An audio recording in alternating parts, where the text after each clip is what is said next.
નમસ્તે વિદ્યાર્થી મિત્રો. ધોરણ 9 વિષય સામાજિક વિજ્ઞાન પ્રકરણ 9 મૂળભૂત હકો, મૂળભૂત ફરજો અને રાજ્ય નીતિના માર્ગદર્શક સિદ્ધાંતો, જેમાં ભાગ 7માં રાજ્ય નીતિના માર્ગદર્શક સિદ્ધાંતોનો બીજા આગળના જે સિદ્ધાંતો છે એ સિદ્ધાંતો વિશે આપણે અભ્યાસ કરવાનો છે, જેમાં સામાજિક નીતિ સંબંધી સિદ્ધાંતો અને રાજકીય તેમજ વિદેશી નીતિ વિષયક સિદ્ધાંતો. પણ પહેલાં આપણે ભાગ 6માં કે જે રાજ્ય નીતિના માર્ગદર્શક સિદ્ધાંતો અને આર્થિક નીતિ સંબંધી જે રાજકીય સિદ્ધાંતો વિશેનો અભ્યાસ કર્યો હતો એના ઉપર એક નજર કરી લઈએ કે દેશના રાષ્ટ્રીય જીવન અને સામાજિક જીવનના જુદા જુદા નીતિ વિષયક ક્ષેત્રોમાં તેમજ આંતરરાષ્ટ્રીય ક્ષેત્રે નીતિ ઘડતરમાં કે માર્ગદર્શક બનતા સિદ્ધાંતોને રાજ્ય નીતિના માર્ગદર્શક સિદ્ધાંતો તરીકે ઓળખવામાં આવે છે. દેશમાં સામાજિક, આર્થિક અને રાજકીય ન્યાય ઉપર આધારિત સમાજ વ્યવસ્થા સ્થાપવી એ રાજ્ય નીતિના માર્ગદર્શક સિદ્ધાંતોનો મુખ્ય ધ્યેય રહેલો છે. ભારતને એક કલ્યાણ રાજ્ય બનાવવું એવો પણ માર્ગદર્શક સિદ્ધાંતોમાં ઉલ્લેખ કરવામાં આવેલો છે. દેશમાં સામાજિક અને આર્થિક લોકશાહી સ્થાપવા માટે રાજ્ય પોતે સઘન પ્રયત્ન કરશે અને એવો આ માર્ગદર્શક સિદ્ધાંતો દ્વારા રાજ્યને આદેશ આપવામાં આવેલો છે. મૂળભૂત હકો ઉપરાંત મનુષ્યના સર્વાંગી વિકાસ માટે અતિ આવશ્યક અને અન્ય કેટલાક હકોનો સમાવેશ એ આ સિદ્ધાંતોમાં કરવામાં આવેલો છે. સ્વસ્થ વિદેશ નીતિના ઘડતર માટે પણ આ રાજ્યનીતિના માર્ગદર્શક સિદ્ધાંતો એ મહત્ત્વના સાબિત થયા છે. હવે આ સિદ્ધાંતોનો અમલ રાજ્ય માટે ફરજિયાત નથી, એટલે કે રાજ્ય સરકારે આ માર્ગદર્શક સિદ્ધાંતોમાંથી માર્ગદર્શન લઈ અને નીતિઓનું ઘડતર કરવાનું છે, પરંતુ એનો અમલ ફરજિયાતપણે કરવો જ પડશે એવો બંધારણમાં ઉલ્લેખ થયેલો નથી.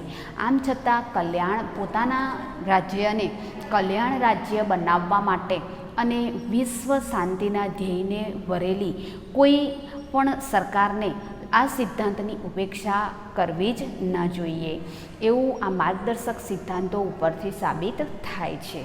હવે આ સિદ્ધાંતોને કલ્યાણકારી સમાજવાદી સમાજ વ્યવસ્થાનું નિર્માણ કરવાની રૂપરેખા એ આ સિદ્ધાંતોમાં આપવામાં આવેલી છે. રાજ્યનીતિના માર્ગદર્શક સિદ્ધાંતો એ ભાવિ સમાજનું દર્શન રજૂ કરે છે અને આપણને કઈ દિશામાં જવું તે અંગેનું માર્ગદર્શન આપે છે.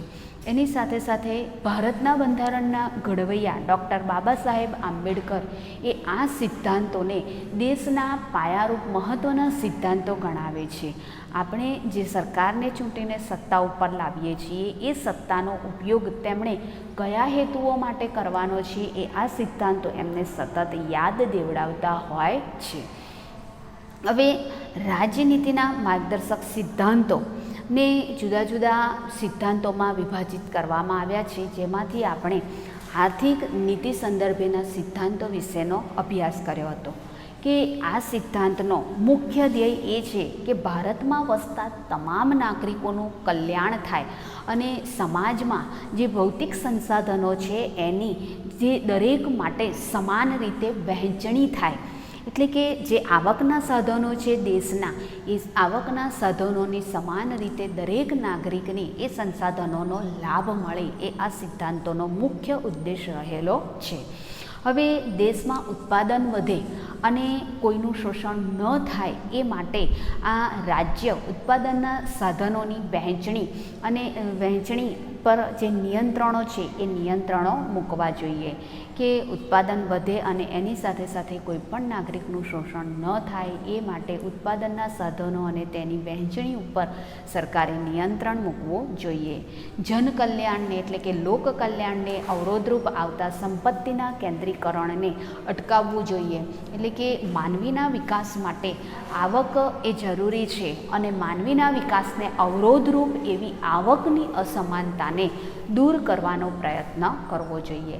હવે સ્ત્રી પુરુષોને સમાન કામ માટે સમાન વેતનનો સિદ્ધાંત પણ આ માર્ગદર્શક સિદ્ધાંતોમાં આપવામાં આવેલો છે કે એક સરખા કામ માટે લિંગને આધારે એમાં ભેદભાવ થવો જોઈએ નહીં. સ્ત્રી અને પુરુષોને સમાન કામના બદલામાં સમાન વેતન મળવું જોઈએ એવો પણ ઉલ્લેખ કરવામાં આવેલો છે. સ્ત્રીઓ અને બાળ મજૂરોનું તેમનું આરોગ્ય જોખમાય એવા કામમાં એમને રોકવા જોઈએ નહીં. સ્ત્રીઓ તેમજ જે બાળમજૂરો છે એમનું આરોગ્ય કામના સ્થળે જળવાઈ રહેવું જોઈએ. એની સાથે સાથે કે એમનું આરોગ્ય જોખમાય એવા જોખમી કામોમાં એમને રોકવા જોઈએ નહીં. અને એની સાથે સાથે કે કામધંધા સાથે સંકળાયેલા તમામ કામદારો છે એ કામદારોને એમને પોતે કામના બદલામાં વેતન આપવું જોઈએ અને કામના સ્થળે એમનું આરોગ્ય ન જોખમાય એવી એમને સુવિધાઓ પૂરી પાડવી જોઈએ. સ્ત્રીઓને પ્રસૂતિ સમયે જરૂરી રજાઓ અને રાહત પણ આપવી જોઈએ. રાજ્યના નાગરિકોને માંદગી, અપંગ અવસ્થા, વૃદ્ધાવસ્થા અને આફતો સામે વીમા યોજના, પ્રોવિડન્ટ ફંડ, ગ્રેજ્યુએટી રજાઓ, બચત યોજના, આરોગ્ય ગૃહો, દવાખાના વગેરે દ્વારા એમને રક્ષણ આપવાનો પ્રયત્ન કરવો જોઈએ.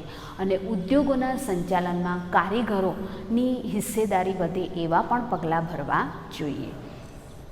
આર્થિક લાચારીને કારણે બાળકોનું શોષણ ન થાય તેમજ તેઓ સ્વસ્થ અને સ્વતંત્ર રહી અને ગૌરવપ્રદ સ્થિતિમાં તંદુરસ્ત વિકાસ સાધે એ માટેના પ્રયત્નો થવા જોઈએ. એમને એ માટેની પોતાનો તંદુરસ્ત રહી અને પોતાનો વિકાસ સાધે એ માટેની તમામ જરૂરી સગવડો સુવિધાઓ એમને પૂરી પાડવી જોઈએ. એ માટે રાજ્ય સરકારે ખાસ પગલાં ભરવા જોઈએ.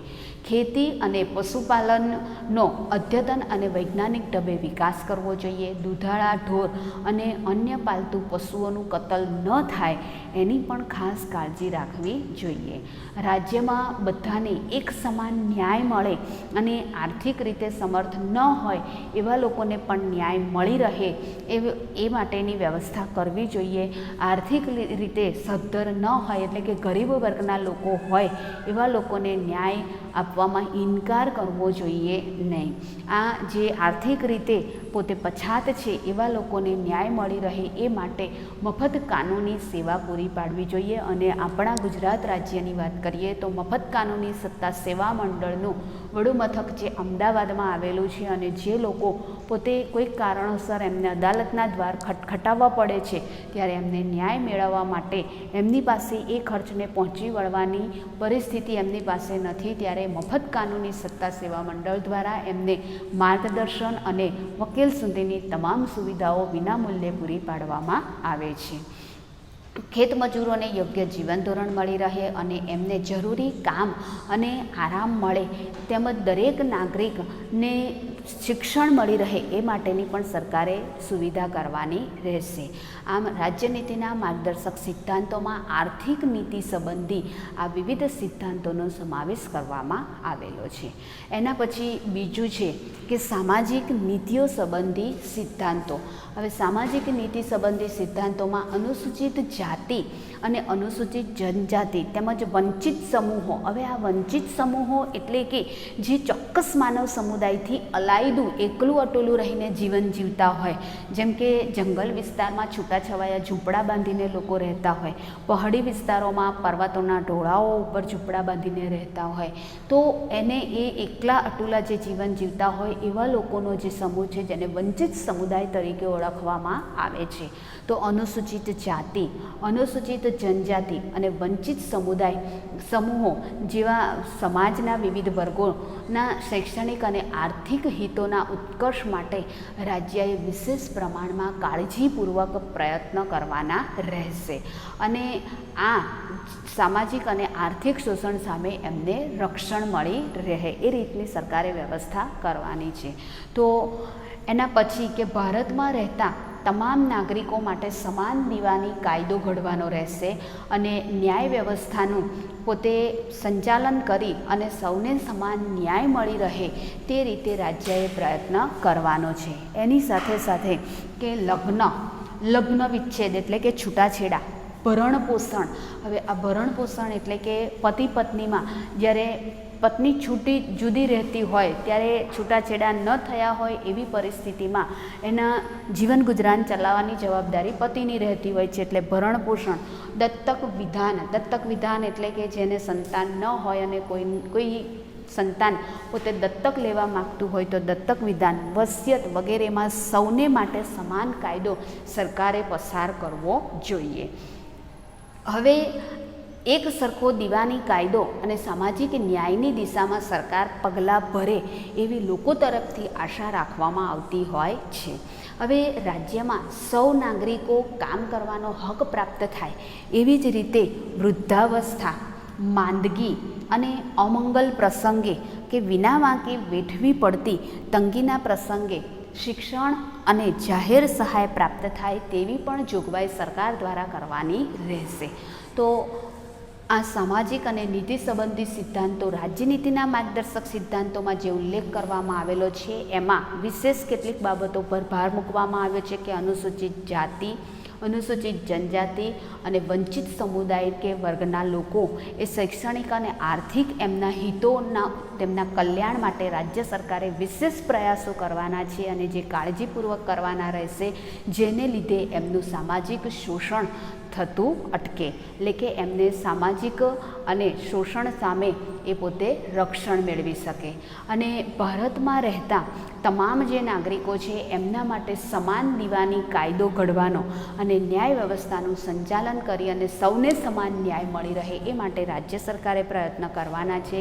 લગ્ન વિચ્છેદ, ભરણપોષણ, સગીરો, દત્તક વિધાન, વસિયત વગેરેમાં એક સરખો દીવાની કાયદો ઘડી અને સામાજિક ન્યાયની દિશામાં સરકારે અસરકારક પગલાં ભરવાના રહેશે. એના પછી રાજ્યમાં સૌ નાગરિકો કામ કરવાનો હક પ્રાપ્ત થાય. વૃદ્ધાવસ્થામાં, માંદગી કે અમંગલ પ્રસંગે કે પોતે 58 કે 60 વર્ષની ઉંમર પૂર્ણ કર્યા પછી કામ ધંધો કરતા નથી ત્યારે એ પોતે ઘરે બેસી રહેતા હોય છે. એ સમય એટલે કે વૃદ્ધાવસ્થાના સમય દરમિયાન પોતાની ઓછી ઉંમર કે પાછલી ઉંમરમાં જ્યારે અચાનક કોઈક મોટી બીમારીનો ભોગ બને છે એ સમયે અને અમંગલ પ્રસંગોની અંદર જેમ કે નાની ઉંમરમાં સ્ત્રીનું વિધવા થવું, એને બાળકો નાના હોવા આવે, એ પોતાનું ગુજરાન કેવી રીતે ચલાવી શકે, પોતાને કોઈ આશ્રય નથી, તો આવા અમંગલ પ્રસંગે અથવા વિના વાંકે વેઠવી પડતી તંગી કે મજબૂરીની ખાતર, લાચારીની ખાતર કે પોતે આર્થિક રીતે જીવન ગુજરાન ચલાવવા માટે કોઈકને કોઈક પ્રકારે શોષણનો ભોગ બનવું પડતું હોય છે.